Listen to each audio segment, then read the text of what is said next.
With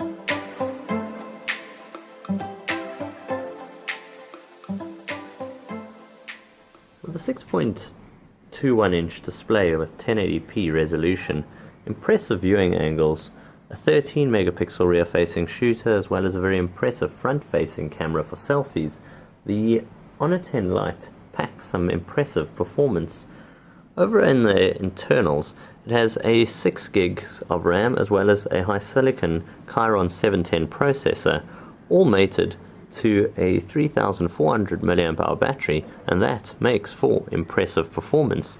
Using this phone for applications or gaming, you'll find it works incredibly well. In terms of the software, it's running Huawei's EMUI, and I rather like it. You jump in simply sideways to get into your menu, and of course it's all overlaid on Android version 9.0.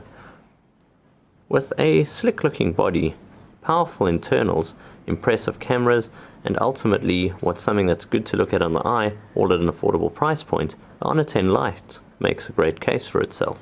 From me, Jason of Technobock, until next time, I'll see you guys soon. Cheers for now.